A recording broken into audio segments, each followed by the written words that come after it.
यार अभी कुछ दिन से ना मैं एक किताब पढ़ रहा हूँ और पढ़ते पढ़ते वो किताब एकदम से मेरी फेवरेट हो गई। लेकिन उस किताब में जिस व्यक्ति ने वो किताब लिखी है उस व्यक्ति की ये रुचि थी कि वो पूरे भारत के संत महात्माओं से मिलता था और मिलने के बाद उसकी जो मुलाकात से जो निष्कर्ष निकला उसको उसने अपनी किताब में लिखा। और उनकी ये किताब अगर आप पढ़ेंगे तो निश्चित ही आपको ये किताब बहुत रोमांचित करेगी। लेकिन इस किताब को पढ़ते पढ़ते, जो कि मैं स्वामी विवेकानंद का डाई हार्ड फैन हूँ, मैंने उनकी जितनी भी किताबें, जितनी भी शिक्षाओं को पढ़ा है, मैं उनसे बहुत प्रभावित हुआ हूँ। इस किताब को पढ़ने के दौरान मैंने देखा कि पूरे भारत के संतों का जिक्र इस किताब में आया है, लेकिन जो मेरे सबसे प्रिय हैं यानी स्वामी विवेकानंद, उनका जिक्र इस किताब में नहीं आया। जबकि स्वामी विवेकानंद और परमहंस योगानंद जी दोनों एक ही राज्य यानी पश्चिम बंगाल से थे और परमहंस योगानंद जी ने स्वामी विवेकानंद के गुरु स्वामी रामकृष्ण परमहंस का भी जिक्र अपनी किताब में किया है। और परमहंस योगानंद जी के समय से पूर्व स्वामी विवेकानंद पूरे विश्व में भारत का डंका फैला चुके थे। फिर आखिर ये कैसे हो गया? मेरी ये समझ में नहीं आ रहा था कि ये कैसे हो गया कि इस पुस्तक में स्वामी विवेकानंद का जिक्र नहीं है। साथियों, जब मैं इस पुस्तक को पढ़ रहा था तो मैंने देखा कि मैं पुस्तक के अंत तक पहुंचने वाला हूं और स्वामी विवेकानंद का जिक्र तो कहीं आया ही नहीं।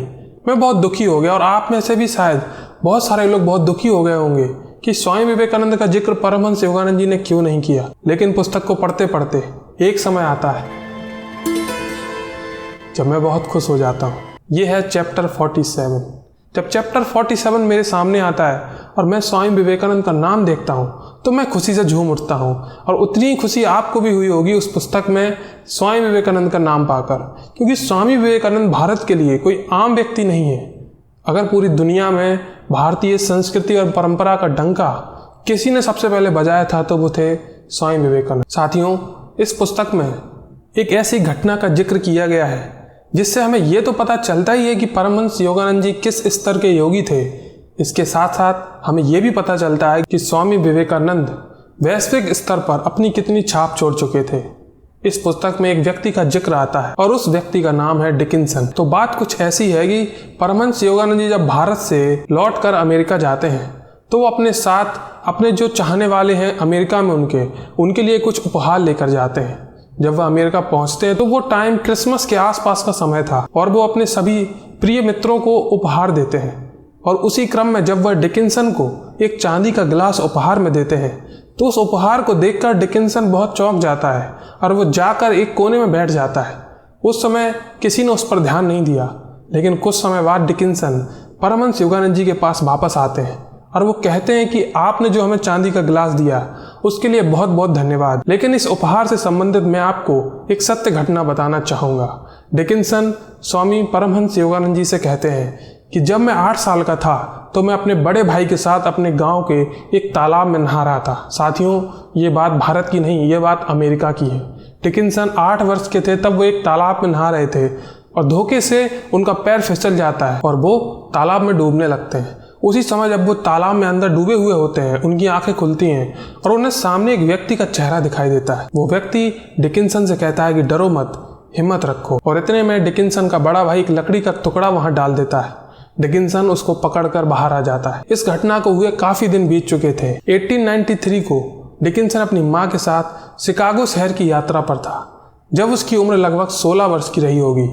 जब वह शिकागो में एक रास्ते से गुजर रहा था तो उसे रास्ते के सामने दूसरी तरफ उसी व्यक्ति का चेहरा दिखाई देता है जिसका चेहरा उसने तालाब में डूबते समय देखा था। वह उस व्यक्ति का चेहरा देखकर चौंक जाता है और उसके पीछे भागता है। जब वह उस इमारत के अंदर जाता है तो वह देखता है कि वो व्यक्ति जिसका चेहरा उसने अपने बचपन में तालाब में डूबते समय देखा था, वो व्यक्ति मंच पर खड़े होकर कुछ भाषण दे रहा है। जब उनका भाषण समाप्त हो जाता है तो डिकिंसन मंच पर भागते हुए उनके पास जाता है और वो, जो कि स्वामी विवेकानंद थे, वो डिकिंसन को देखते ही कहते हैं कि बच्चे, तुम पानी से दूर रहा करो। और इतना सुनते ही डिकिंसन स्वामी विवेकानंद के चरणों में गिर जाता है और कहता है, मुझे आप अपना शिष्य बना लीजिए। इस पर स्वामी विवेकानंद कहते हैं कि मैं तुम्हें अपना शिष्य नहीं बना सकता क्योंकि तुम्हारा गुरु भारत में जन्म ले चुका है। साथियों, मैं आपको एक महत्वपूर्ण फैक्ट बताता हूँ कि उसी दिन 1893 को 5 फरवरी को परमहंस योगानंद जी का जन्म भारत में हो चुका था।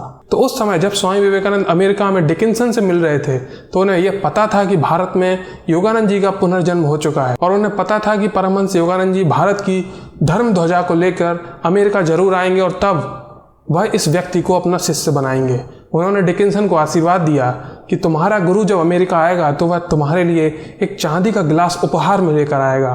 तुम समझ जाना कि यही तुम्हारे सर्वश्रेष्ठ गुरु हैं और आज जितना मैं आशीर्वाद तुम्हें दूंगा उससे निश्चित बहुत ज़्यादा आशीर्वाद वो व्यक्ति तुम्हें देंगे। साथियों, परमहंस योगानंद जी ने जब अपनी पुस्तक में इस जिक्र को लिखा और जब मैंने उसको पढ़ा और आप जैसे बहुत सारे व्यूअर्स ने, रीडर्स ने उसको पढ़ा होगा, तो हम सब बहुत खुशी से झूम उठे और इससे हमें पता भी चला कि स्वामी विवेकानंद कितने बड़े योगी थे। अगले वीडियो में मैं आपको बताऊंगा कि शिकागो की उस सभा में एक नहीं तीन व्यक्तियों ने कहा था मेरे प्यारे भाइयों और बहनों। लेकिन आपने सुना होगा कि विवेकानंद ने जब कहा कि मेरे प्यारे भाइयों और बहनों, तो बहुत देर तक उनके लिए तालियां बजती रहीं। नमस्कार साथियों, मिलते हैं अगले वीडियो में।